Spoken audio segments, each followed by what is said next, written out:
शहबाज शरीफ कहते हैं कि अगर फुल कोर्ट का फैसला हो तो कौम कबूल कर लेगी। इनडायरेक्टली वो ये कह रहे हैं कि हम ये फैसला कबूल नहीं करेंगे। अर्जा सराई की जा रही है, ये जजिस को जो मलाइन किया जा रहा था, ये इसी मकसद के लिए किया जा रहा था कि किसी तरह से सुप्रीम कोर्ट का फैसला जो है उसको फ्रस्ट्रेट कर दिया जाए। अगर सुप्रीम कोर्ट की जजमेंट को इम्प्लीमेंट नहीं करेंगे तो फिर वही होगा जो यूसुफ राजा गिलानी साहब के साथ हुआ कि शायद कहीं से अनड्यू प्रेशर आ रहा है हमारे honourable supreme court of Pakistan पे। इन सारी सूरत हाल में मैं समझता हूँ कि हमें थोड़ा सा ज़्यादा मोहतात होना चाहिए। और जैसे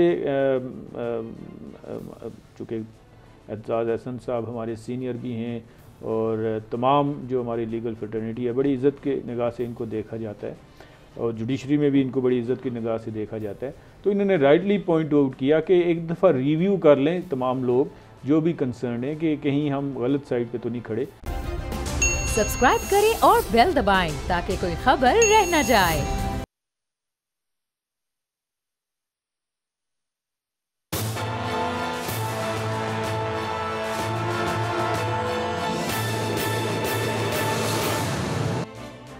अस्सलाम वालेकुम नाज़रीन, मैं आपका मेज़बान समी इब्राहिम और आप देख रहे हैं प्रोग्राम तज्ज़िया।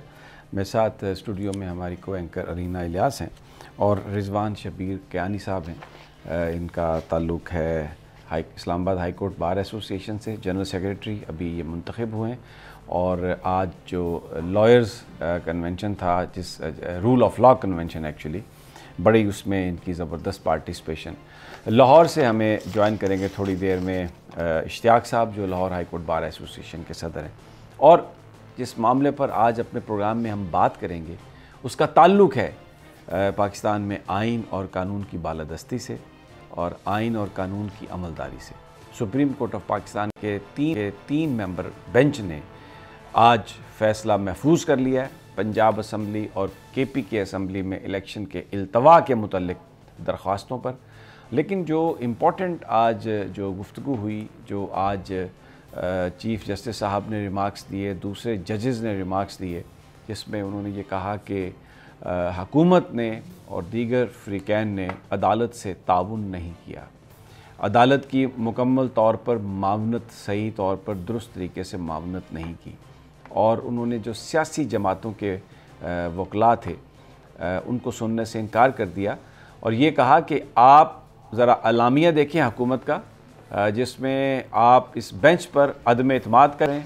अगर इस बेंच पर आपको एतमाद नहीं है तो अब यहाँ पर आप क्या आर्गूमेंट करेंगे, क्योंकि आपको तो अदालत पर आपने कहा है कि एतमाद ही नहीं है। अगर आपने यहाँ पर अपना केस पेश करना है तो फिर आप तहरीरी तौर पर ये दें कि वो जो अलामिया था उसको आपने वापस ले लिया है। अकरम शेख साहब ने कुछ इस तरह का बनाने की कोशिश की मौजू। उन्होंने कहा कि मेरा वकालतनामा दर्ज है, मुंसलक है और मैं अपने क्लाइंट की बात करना चाहता हूँ और कानून मुझे इस बात की इजाज़त देता है।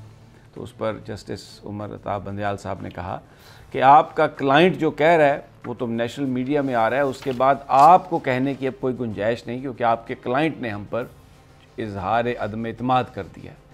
इसके अलावा इम्पॉर्टेंट जो कन्वर्सेशन थी वो सेक्रेटरी डिफेंस के साथ भी थी। आज सेक्रेटरी डिफेंस ने बहुत कोशिश की कि किसी तरीके से वो टाइम ले लें और उन्होंने कहा कि मैं एक प्रेजेंटेशन देना चाहता हूँ, आपको एक ओरल प्रेजेंटेशन देना चाहता हूँ, बताना चाहता हूँ कि सूरत हाल यहाँ पर कैसी है और सिक्योरिटी के मामलात हैं। लेकिन अदालत का कहना था कि जो ओरल प्रेजेंटेशन आपने देनी है आप उसको थोड़ा कंसाइज करके हमें एक स्टेटमेंट अपनी दे दें, हमें कुछ मज़ीद किसी सवाल की ज़रूरत होगी तो हम कर लेंगे। लेकिन इलेक्शन ज़रूर होंगे, चीफ जस्टिस साहब का कहना था, अदालत का कहना था, क्योंकि आईने पाकिस्तान ये डिमांड करता है।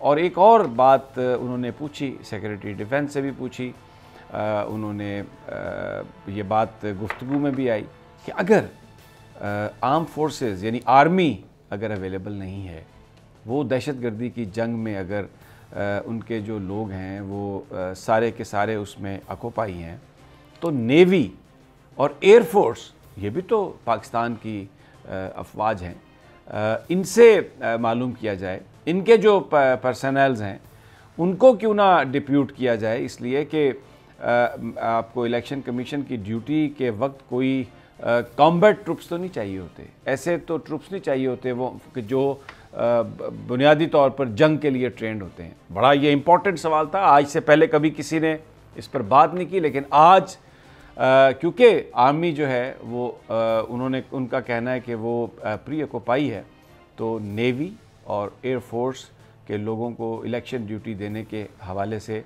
गुफ्तगू हुई और वहाँ पर अदालत के अंदर जो लोग थे, बाद में भी प्रोसीडिंग के बाद भी जिन लोगों से बात हुई, people were appreciative of that thought, that fact कि इससे एक मसला जो है उसका हल निकल सकता है। और फिर जो रिज़र्व फोर्सेस हैं उनके हवाले से भी बात हुई कि उनको इस्तेमाल किया जाए। बहरहाल अब फैसला कल आएगा। वकीलों की बहुत बड़ी तादाद थी सुप्रीम कोर्ट के बाहर। आज हर तरह से कोशिश की हुकूमत ने कि लोग ना आए, लेकिन जो वकीलों का जज्बा था, वहाँ पर मेरी जिन लोगों से बात हुई, सुबह 9 बजे सैकड़ों की तादाद में वकला जो थे वो सारी रुकावटों को अबूर करते हुए शाहराह दस्तूर पर मौजूद थे। और अब जो रूल ऑफ लॉ कन्वेंशन है उसमें ये ऐलान किया गया है, उसमें ये फ़ैसला किया गया है कि जो सुप्रीम कोर्ट का ऑर्डर है उस पर अमल दरामद कराया जाएगा और किसी तरह भी इसमें कोई भी इसमें कमज़ोरी नहीं दिखाई जाएगी। तो जनाब रिजवान शबीर कियानी साहब, माफ़ी चाहता हूँ थोड़ा सा या मेरा लंबा हो गया, इसलिए कि मौजू कुछ ऐसा था। आज जो हुआ सुप्रीम कोर्ट में, जो जिस तरीके से अटॉर्नी जनरल ने बार बार ये बात कही, 3-4 का बेंच, फिर कौमी असम्बली में जाके भी उन्होंने आज़म नज़ीर तारिक साहब ने गुफ्तगू की, फिर शहबाज शरीफ साहब की जो हर्जा सराई है पाकिस्तान की अदलिया, पाकिस्तान के जजेस के हवाले से, बिल्कुल एक ऐसी सिचुएशन उन्होंने क्रिएट की है कि तसादम वाली सूरत हाल लगती है। तो क्या वकला, क्या फ़ैसला क्या हुआ आज? देखें, वकला और बार एसोसिएशंस हमेशा कानून के साथ खड़ी होती हैं। हम रूल ऑफ लॉ की बात करते हैं, हम सुपरमेसी ऑफ कॉन्स्टिट्यूशन की बात करते हैं। हमारा किसी भी सियासी जमात से डायरेक्टली जब हम ऑफिस होल्ड करते हैं तो कोई ताल्लुक़ नहीं होता, और ना ही हम किसी सियासी जमात के रिप्रेजेंटेटिव होते हैं। हमारा बड़ा सीधा और बड़ा क्लियर जो मैनिफेस्टो होता है, जो हमारा जो सोच होती है और जिस लाइन पे हम चलते हैं, वो यही होती है कि हमने रूल ऑफ लॉ और सुपरमेसी ऑफ कॉन्स्टिट्यूशन को प्रोटेक्ट करना है एट एनी कॉस्ट। इससे पहले भी जब आपको याद होगा कि 9 अप्रैल को पिछले साल जब पाकिस्तान तहरीक इंसाफ के ख़िलाफ़ इसी बेंच ने, इसी सुप्रीम कोर्ट ने ऑर्डर किया, और वो जो वेल नाउन जजमेंट है, तो उस वक़्त भी जब तहरीक इंसाफ के लोगों ने उस पर ऑब्जेक्ट किया, तो उस वक़्त भी बार का यही मौक़िफ़ था कि कानून और कोर्ट सबसे सुप्रीम है। अल्टीमेटली जो भी सुप्रीम कोर्ट ने आइन की तशरीह की है, हम सब बाउंड हैं कि उसको माने। उस पे लोगों की रिजर्वेशन हो सकती हैं, सारी चीज़ें हो सकती हैं, लेकिन कोई भी उसको डिसोबे नहीं कर सकता। कोई ये नहीं कह सकता कि हम ये जो सुप्रीम कोर्ट की इंटरप्रिटेशन है, जो सुप्रीम कोर्ट का डिसीजन है आइन को लेके, वो हम नहीं मानते। आज भी हम बीइंग लॉयर्स कम्युनिटी, हम उसी पॉइंट पे खड़े हैं कि बेआइन नहीं होने देंगे हम इस सरजमीन को। हम किसी को भी इस आइन की तौहीन नहीं करने देंगे। हम बिल्कुल आइन के साथ खड़े हैं, हम रूल ऑफ लॉ के साथ खड़े हैं, हम कॉन्स्टिट्यूशन के साथ खड़े हैं। और कोई भी अगर इस आइन और जो हमारा रूल ऑफ लॉ है इसको वायलेट करेगा, कोई अपने ज़ाती मफाद के लिए आइन को पामाल करने की कोशिश करेगा, तो हमें सीसा पिलाई हुई दीवार की तरह सामने पाएगा। अच्छा, हमें क्योंकि इश्तियाक साहब ने भी ज्वाइन कर लिया है लाहौर से, लाहौर हाई कोर्ट बार के सदर हैं इश्तियाक साहब। शो शहबाज शरीफ कहते हैं कि अगर फुल कोर्ट का फैसला हो तो कौम कबूल कर लेगी। इनडायरेक्टली वो ये कह रहे हैं कि हम ये फैसला कबूल नहीं करेंगे। और जो हर्जा सराई, जो ज़बान इस्तेमाल कर रहे हैं जजेस के हवाले से, एक तसादम किसी सूरत हाल बन गई है। बहुत सारे लोग ये सवाल करते हैं कि जनाब अदालत का फैसला तो आ जाएगा, अब वकील, लेकिन जो इम्प्लीमेंटेशन जो करनी है वो तो सरकारी लोगों ने करनी है, तो कैसे आप उन्हें मजबूर कैसे करेंगे ये करवाने से? इश्तियाक साहब।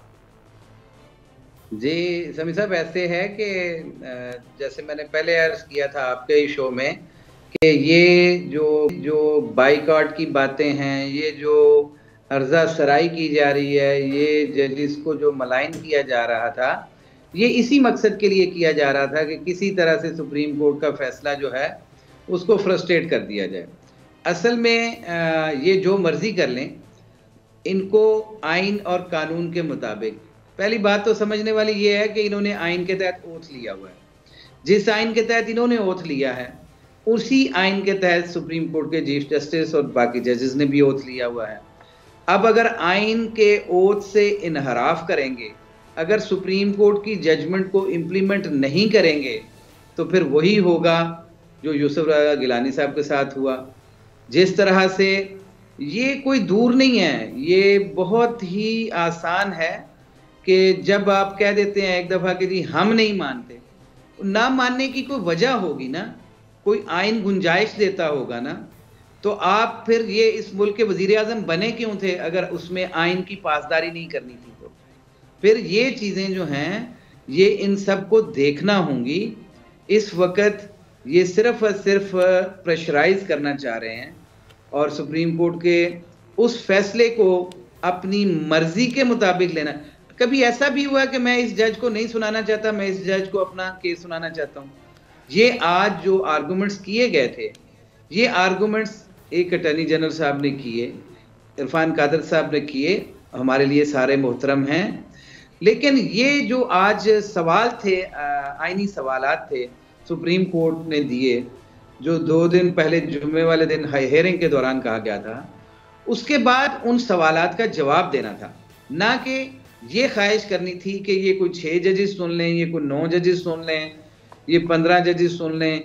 भाई एक 3 मेंबर बेंच का भी फैसला उतनी ही अहमियत रखता है जितना एक 5 मेंबर जज। बिल्कुल इश्तियाक साहब, आपकी बात सही है, आपकी बात, आप आइन और कानून की बात कर रहे हैं, लेकिन इस वक्त जो सूरत हाल है, मैं आपको ज़रा थोड़ी सी गुफ्तगू नवाज़ शरीफ साहब की अब की सुन और फिर माजी के कुछ मैं गुफ्तगू आपको सुनवाऊंगा, तो आपको पता चलेगा कि मुनाफ़कत किसे कहते हैं। यानी अगर सब्जेक्ट कोई पढ़ाना हो किसी यूनिवर्सिटी में कि क्लासिक मुनाफ़कत की, सियासी मुनाफ़कत की जो मिसाल क्या है, तो ये केस स्टडी हो सकता है। अब ये देखें क्या कह रहे हैं, 31 मार्च को ये क्या कहा इन्होंने, नवाज़ शरीफ साहब ने, कि जो बेंच ही काबिल कबूल नहीं, उसका फैसला कैसे कबूल होगा। ये सुप्रीम कोर्ट के बारे में कह रहे हैं, सुनिए ज़रा क्या फरमा रहे हैं। फिर वो कहते हैं कि इस फैसले से बचो, खड़े हो जाएं ऐसे लोगों के खिलाफ जो पाकिस्तान को तबाही के किनारे लेके जाना चाह रहे हैं। अब ये सुप्रीम कोर्ट के जजेस पर इल्ज़ाम लगा रहे हैं कि वो पाकिस्तान को तबाही के किनारे पर ले जाना चाह रहे हैं। ये नवाज शरीफ जो वैसे भगोड़े हैं, सज़ा याफ्ता हैं सुप्रीम कोर्ट के, सियासत नहीं कर सकते, लेकिन नून लीग की सियासत कर रहे हैं, उसको बल्कि वो जो बड़े बड़े सारे फनियर हैं वो भी इनकी सरबराही में इजलास में शिरकत करते हैं। आइए ज़रा सुनिए क्या फरमा रहे हैं।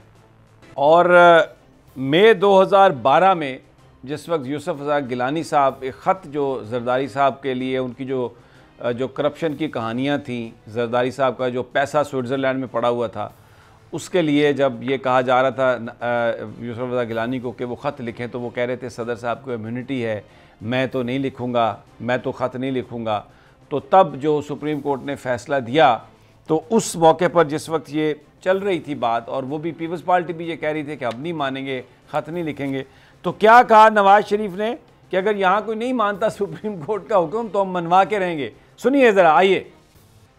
ये जो साहब हैं ये मरीम नवाज़ के वालिद हैं, पाकिस्तान के वज़ीर-ए-आज़म रह चुके हैं, भगौड़े हैं, और ये कह रहे हैं इस वक्त क्योंकि जरदारी के साथ झगड़ा था, सुप्रीम कोर्ट का फ़ैसला पसंद था, क्योंकि ये इल्ज़ाम लगाते हैं सुप्रीम कोर्ट पर कि जी फैसले जो आए ना ये हमारे हक़ में नहीं थे, इसलिए हम नहीं सुनेंगे।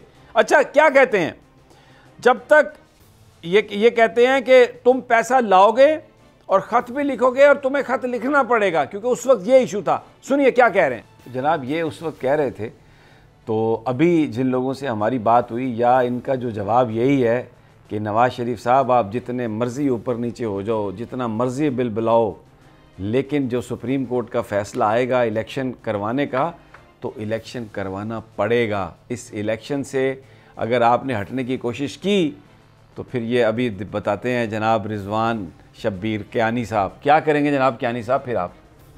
देखें, बड़ा क्लियर है, हम जो भी सुप्रीम कोर्ट का फ़ैसला है वो आइदर वे गवर्नमेंट को और जो भी इंस्टीट्यूशंस हैं क्योंकि तमाम इंस्टीट्यूशंस, गवर्नमेंट और जितने भी पाकिस्तान के अंदर इदारे हैं, लोग हैं, सब सुप्रीम कोर्ट के डिसीजन के पाबंद हैं और तमाम लोग, कॉन्स्टिट्यूशन उनको बाउंड करता है कि वो सुप्रीम कोर्ट के डिसीजन को एज़ इट इज़ उसको इम्प्लीमेंट करें और जहाँ जिस भी इदारे की ज़रूरत होगी वो उसको इम्प्लीमेंट करने के लिए अपनी जो उसके पास पावर्स हैं, जो उसके पास इख्तियार है, वो उसको इस्तेमाल करेगा।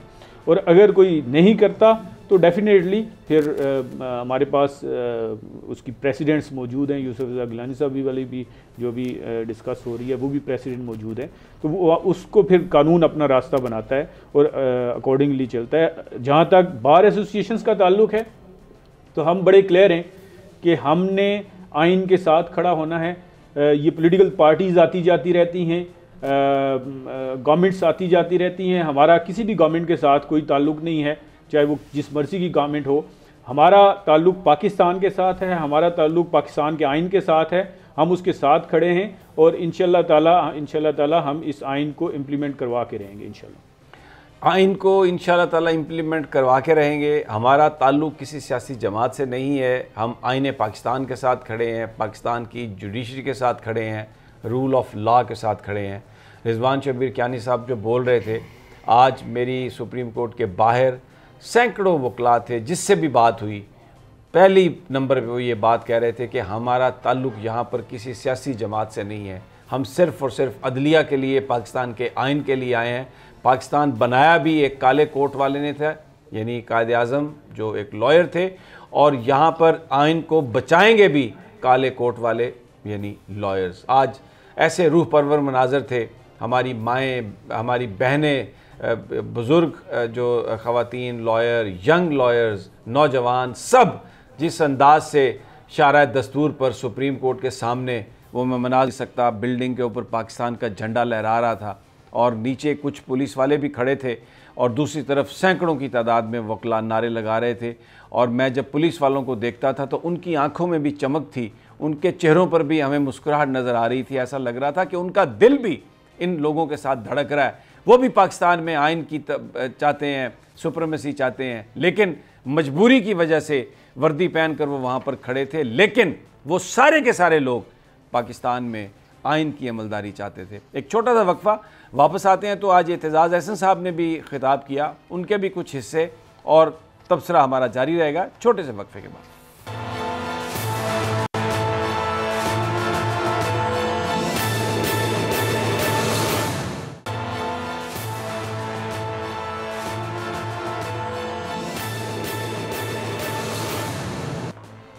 वेलकम बैक नाजरीन। पाकिस्तान में सियासत पर बात हो रही है। अलीना, आप कुछ सवाल करना चाह रही हैं? इश्तियाक साहब, मेरा आपसे सवाल है, आज ये कोर्ट में भी ये चीज़ डिस्कस हुई है और इसके साथ साथ जो हुकूमती इलामिया जारी किया गया है उसमें भी ये चीज़ है। ये आइन का आर्टिकल है 3(2)(18), इसमें ये कहते हैं कि इलेक्शन कमीशन के पास इख्तियार है कि वो इलेक्शंस को जो है वो कंडक्ट कराए। क्या इसका ताल्लुक इस चीज़ से है कि इलेक्शन कमीशन जो है वो डेट भी दे सकता है और डेट को चेंज भी कर सकता है? क्योंकि इसमें जो हुकूमत की तरफ से बुनियाद बनाई जा रही है वो ये बनाई जा रही है कि इलेक्शन कमीशन के पास इख्तियार है। थोड़ा इसकी वजाहत कीजिएगा।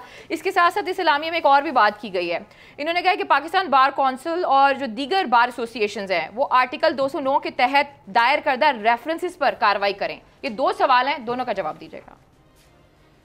देखिए, सबसे पहले तो ये है कि उसके पास, इलेक्शन कमीशन के पास सिर्फ इतना इख्तियार है कि free and fair transparent election जो है वो जिम्मेदारी है।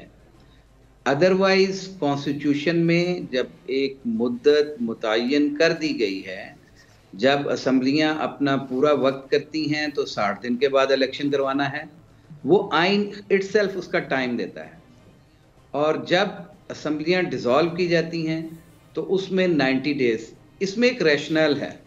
वो रैशनल ये है कि जब केयर टेकर गवर्नमेंट आएगी तो वो 90 डेज़ के लिए होगी, और 90 डेज़ के लिए जब वो गवर्नमेंट है तो उसका मैंडेट है इलेक्शन करवाना, और वो भी आइन के अंदर तरीक़ाकार मुतय्यन कर दिया है। उसके लिए कोई गुंजाइश कहीं मौजूद नहीं है कि वो अपनी मर्जी से कोई डेट दे सकें। इसी वजह से आज चीफ जस्टिस ऑफ पाकिस्तान ने स्ट्रेट वे सवाल ये किया था जुमे की हेयरिंग में भी और आज भी, कि जब आपके पास एक वक्त दिया गया है आइन के अंदर, आप हमें ये बता दें कि इलेक्शन कमीशन कौन होता है जो उसकी डेट को एक्सटेंड कर दे एट इट्स ओन, और जो भी मारूजी हालात उसमें ऑर्डर के अंदर उन्होंने लिखे वो जस्टिफिएबल नहीं है। और दूसरा जो सवाल है आपका वो रिगार्डिंग किस चीज के बारे में आपने कि पाकिस्तान बार काउंसिल, उन्होंने कहा कि पाकिस्तान बार काउंसिल और दीगर जो एसोसिएशन है आर्टिकल 209 के तहत दायर करदा रेफरेंसेस पर कार्रवाई करें। देखें, बात सुने, ये पाकिस्तान बार काउंसिल हो या बार एसोसिएशन हो, मैं भी मेंबर पाकिस्तान बार काउंसिल हूँ, मुझे पाकिस्तान बार काउंसिल की डोमेन का भी पता है, मैं बतौर सदर लाहौर हाई कोर्ट भी इस वक्त आपसे बात भी कर रहा हूँ। वो हर शहरी का हक है, जिस शहरी ने भी रेफरेंस फाइल किया है आर्टिकल 209 के तहत, वो कोई आम शहरी 18th अमेंडमेंट के बाद कोई भी शख्स रेफरेंस फाइल कर सकता है। और कितने ही रेफरेंस फाइल होते हैं जो कि जिसमें सब्सटेंस नहीं होता तो उसको ख़त्म कर दिया जाता है और उसको फाइल कर दिया जाता है। इसी तरह से जो ये आड़ ले रहे हैं इस वक्त कि उन्होंने एक जज साहब के खिलाफ एक रेफरेंस फाइल किया है और वो भी पाकिस्तान बार काउंसिल ने यूनानिमसली नहीं किया, हमारे 7-8 मेंबरान पाकिस्तान बार काउंसिल जो हैं वो उससे इत्तफाक नहीं करते हैं। ये मैं बड़ा वाज़े लाउड मैसेज दे रहा हूँ। ये इन्होंने जो रिजीम इस वक्त है वो क्योंकि मौजूदा हुकूमत के साथ इन लाइन है और इसलिए उन्होंने, फिर मैं कह रहा हूं कि उस चीज को डी ट्रैक करने के लिए, इलेक्शन के प्रोसेस को डी ट्रैक करने के लिए ये सब कुछ किया है। इसमें बदनीयती का अमल जब है तो फिर वो चीजें प्रोसीड नहीं हो सकती। किसी की ख्वाहिश के ऊपर जो है वो बेंच फैसला नहीं देता, आइन और कानून के मुताबिक फैसला देता है। और चीफ जस्टिस ने ठीक फरमाया कि जिस तरह से ये चाहते हैं कि किसी एक जज को निकाल दिया जाए, दूसरे को डाल दिया जाए, ये भी इख्तियार जो है, जब 9 मेंबर बेंच का फैसला था तो उन्होंने ये मैटर रेफर कर दिया to the chief justice Pakistan. Chief justice of Pakistan ने 5 मेंबर बेंच बना दिया जिन्होंने हेयरिंग की और हेयरिंग के बाद जो है वो 3-2 का फैसला आ गया। मुझे तो ये समझ नहीं आ रही कि ये जो कानूनी नुकात उठाए जा रहे हैं with reference to the note given in the, वो जो इख्तलाफी नोट था उसके अंदर दे के, तो इसको तो सिर्फ और सिर्फ ये, आज भी अटॉर्नी जनरल साहब ने कोई सब्सटेंटिव बात नहीं की जो कि क्वेश्चन था कोर्ट का, उन्होंने बस उसी 3-4-4-3 के हवाले से उन्होंने सिर्फ और सिर्फ अपना वक्त गुजारा। अदरवाइज ये इख्तियार भी सुप्रीम कोर्ट का है, चीफ जस्टिस ऑफ पाकिस्तान का है, सो मोटो लेने का भी इख्तियार उनका था। उन्होंने 2 जजेस के नोट के ऊपर वो सो मोटो लिया। अच्छा इश्तियाक साहब, बनाए हुए थे। ठीक है, ये बिल्कुल आप सही कह रहे हैं, लेकिन एक और जो इशू अदालत जो फेस कर रही है वो इंटरनल जो उनकी अपनी जो एक डिवीजन हमें नज़र आ रही है, ये चले डिफरेंस ऑफ ओपिनियन कह लें, मैं डिवीजन नहीं कहता, सुप्रीम कोर्ट है। काजी फायज़ ईसा साहब का फैसला, फिर उन्होंने एक लेटर भी लिख दिया अभी रजिस्ट्रार को कि आप कौन होते हैं इस सर्कुलर को रोकने वाले, और आप वापस चले जाएं, आप काम छोड़ दें, उसको सर्कुलर को फौरी तौर पर वापस लें और जिन जिनको भेजा था उनको वजाहत करें। इस तरह की यानी एक चली आ रही है। एतजाज़ अहसन साहब ने ये जो सारा मामला है जिसमें ज़ाहिर है हुकूमत इस वक्त देख रही है और उनके भी अपने इस्तेमाल हैं लोगों के, उन्होंने काजी फायज़ ईसा साहब के हवाले से, इस सारी पॉलिटिक्स के हवाले से एक मैसेज दिया है। आइए सुनते हैं कि वो क्या कह रहे हैं कि काजी फायज़ ईसा साहब ये उमर अता बंदयाल साहब के नहीं, ये आपके भी पर काटे जा रहे हैं। आइए ज़रा सुनते हैं। रिजवान शबीर कियानी साहब, बड़ी टचिंग और बड़ी एक थॉटफुल गुफ्तगू है एतजाज़ साहब की, क्या कहेंगे आप? देखिए, पहली बात तो ये है कि जो सुप्रीम कोर्ट में जितने भी बेंचेस होते हैं, जितने भी ऑनरेबल जजेस होते हैं, सबका एक अपना कानून का, आइन का, तशरीह का एक व्यू होता है। लेकिन अब चूँकि जो हालात चल रहे हैं और जिस तरह से हम ये समझते हैं, बार एसोसिएशंस और वकला ये समझते हैं कि शायद कहीं से अनड्यू प्रेशर आ रहा है हमारे honourable supreme court of Pakistan पे, इन सारी सूरत हाल में मैं समझता हूँ कि हमें थोड़ा सा ज़्यादा मोहतात होना चाहिए। और जैसे चूँकि एतजाज़ अहसन साहब हमारे सीनियर भी हैं और तमाम जो हमारी लीगल फ्रेटर्निटी है, बड़ी इज़्ज़त के निगाह से इनको देखा जाता है और जुडिशरी में भी इनको बड़ी इज़्ज़त की निगाह से देखा जाता है, तो इन्होंने राइटली पॉइंट आउट किया कि एक दफ़ा रिव्यू कर लें तमाम लोग जो भी कंसर्न है कि कहीं हम गलत साइड पे तो नहीं खड़े, या कहीं हमारी इंटरप्रिटेशन जो हम कर रहे हैं कहीं वो मिसगाइडेड तो नहीं है, या कहीं से हमें दोबारा इसको रिव्यू करने की ज़रूरत तो नहीं है। तो डेफिनेटली तमाम जो भी कंसर्न लोग हैं उनको आपकी ओपिनियन है, आप उसको रिव्यू कर सकते हैं, आप उसको देख सकते हैं। मुझे और इम्पॉर्टेंट बात है, रिजवान शब्बीर कियानी साहब ब्रेक पर जाना है, लेकिन उनका ये कहना है कि जो स्टेक होल्डर्स हैं, जो सीनियर्स हैं, उनको बिल्कुल रिविज़िट करनी चाहिए। जो एतजाज़ एहसन साहब का पैगाम है उसको गौर से देखना और समझना शायद पाकिस्तान में कानून की बालादस्ती के हवाले से बहुत अहम होगा। एक छोटा सा वक्फा, फिर हमारी गुफ्तगू जारी रहेगी।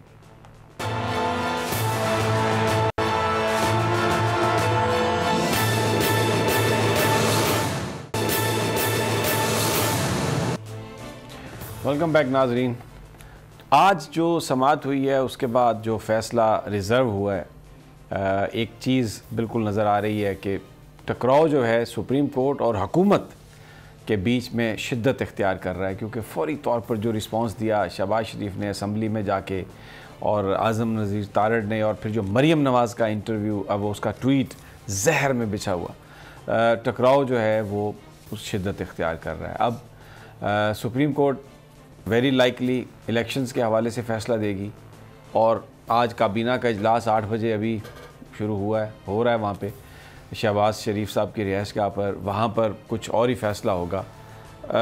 ये सूरत हाल हर पाकिस्तानी के लिए बड़ी परेशान कुन है, और इस सूरत हाल में भी आज एतजाज़ साहब की जो गुफ्तगू है जिसमें उन्होंने ये कहा है कि नज़रिया ज़रूरत आइन से गुरेज़ है, फ़रार और तसादम का नज़रिया है। आइए ज़रा सुनते हैं क्या कहा उन्होंने। एक तो ये 90 दिन के अंदर इंतखाबात और नज़रिया ज़रूरत और वो सारा। दूसरा एक और मसला है कि अगर आप इंतखाबात को आगे ले जाते हैं तो जो निगरान हुकूमत है वो तो 90 डेज़ के लिए बनती है, 91 दिन उनकी क्या सूरत हाल होगी। क्या कहा एतजाज़ साहब ने, आइए वो भी सुन लेते हैं।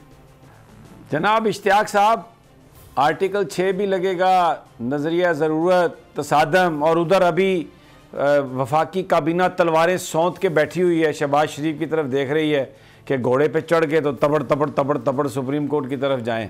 तो ये क्या देख फिर क्या होगा? देखें, ये पॉसिबल नहीं है।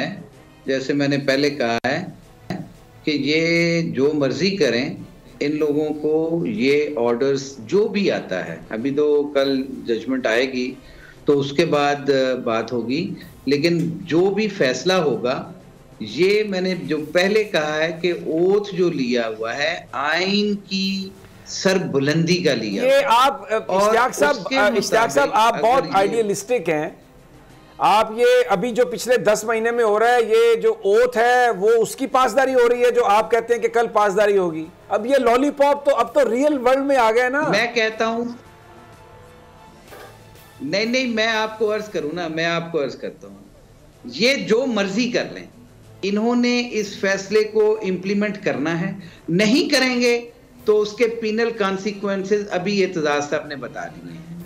वो कॉन्सिक्वेंसेस अट्रैक्ट होंगे और फिर इनके खिलाफ कार्रवाई होगी, इनको घर जाना होगा, इनको अपनी फेडरल गवर्नमेंट से भी हाथ धोना होगा।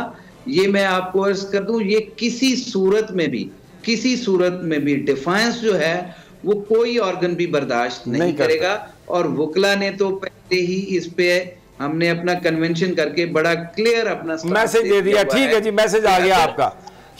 रिजवान शब्बीर कियानी साहब, अगर ऐसा कुछ हुआ जी, मेरा सवाल आपसे यही है, मुझे ये समझ नहीं आ रही, आइन की और कानून की तो बातें हो रही हैं, सारी बड़ी ज़बरदस्त हैं, वो मानते ही नहीं है किसी चीज़ को। बंदा अदालत से जमानत करा के निकलता है, वो पकड़ के ले जाते हैं। वो 150 पर्चा हो गया, वो किसी को भी उठा के ले जाए। आइन को यूं उठा के हाई कोर्ट कहता है फवाद चौधरी को पेश करो, वो इस्लामाबाद ले जाते हैं। तो ये कैसे होगा? सुप्रीम कोर्ट, ये तो वकलात आप कैसे करेंगे? ये तो सिर्फ कन्वेंशनों से तो रिजवान साहब ये काम नहीं होने वाला। देखें, हम जितने भी वकला कम्युनिटी है, जो बार एसोसिएशंस हैं, हम रूल ऑफ लॉ पे बिलीव करते हैं। हम अनारकी नहीं फैलाना चाहते। हम कोई भी ऐसा काम नहीं करेंगे जो कानून के दायरे से हट के हो। बड़ा क्लियर है, आइन में जो 3 पिलर्स ऑफ द स्टेट हैं, जिसमें मुकन्नना है, जिसमें इंतज़ामिया है और जिसमें अदलिया है। बदकिस्मती से पिछले थोड़े अरसे में अदलिया को जिस तरीके से गिराने की कोशिश की जा रही है, अदलिया के ऑर्डर्स को इम्प्लीमेंट नहीं किया जा रहा, उनको ड्यू रिस्पेक्ट नहीं दी जा रही, या उनके बारे में जो जजेस के बारे में अनफॉर्चुनेटली जिस तरह की ज़ुबान इस्तेमाल करना शुरू हो गई हैं हमारे लोग, इसका रिजल्ट ये निकलेगा कि देखें ये 3 पिलर्स पे जो स्टेट खड़ी है, अगर आप उसका एक पिलर गिरा देंगे तो अल्टीमेटली इसका छत भी खड़ा रहना मुमकिन नहीं रहेगा। हमें ये सोचना होगा बहैसियत पाकिस्तानी कि हम कहीं इस सारे अपने ज़ाती मफाद के लिए, अपने ज़ाती पॉइंट स्कोरिंग के लिए, कहीं अपने मुल्क के निज़ाम को, अपने मुल्क की सालमियत को तो नुकसान पहुंचाने नहीं जा रहे। और ये बड़ा ज़रूरी है। और मैं ये समझता हूँ कि पाकिस्तान को, अवाम को ये सोचने का टाइम नहीं है ना, अब तो एक्ट करने का टाइम है। मैं हमेशा ये बात करती हूं। बड़ी अच्छी बात रिजवान साहब आपने की है। बहरहाल अल्लाह ताला करे कि जो इश्तियाक साहब जिस आइन कर रहे हैं, ओथ का जिक्र कर रहे हैं, उसका किसी को ख्याल आ जाए, ऐसा लगता तो नहीं है, क्योंकि ये तो चमक से और दौलत से सब कुछ और ताकत से सब कुछ करने पे बिलीव कर रहे हैं। इजाज़त दीजिए, कल फिर इंशाअल्लाह मुलाकात होगी। अल्लाह निगहबान।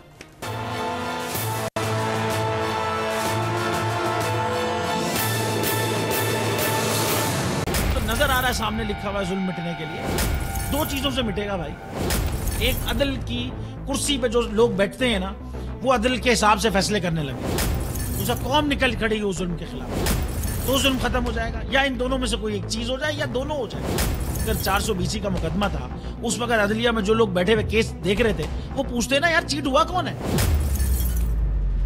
जब उनको दिखता कोई चीट नहीं हुआ, केस खत्म कर देते। तो जालिम जुल्म कर ही नहीं पाता। 9 जजेस ने नोट बिफोर किया मेरे केस को यार, 1.5 साल चला।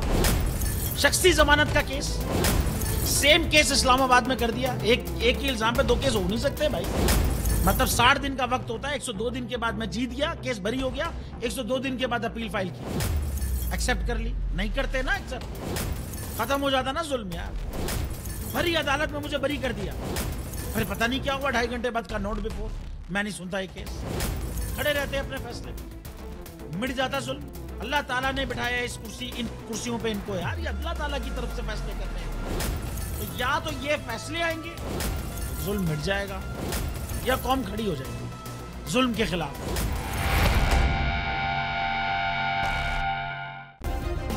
सब्सक्राइब करें और बेल दबाएं ताकि कोई खबर रह न जाए।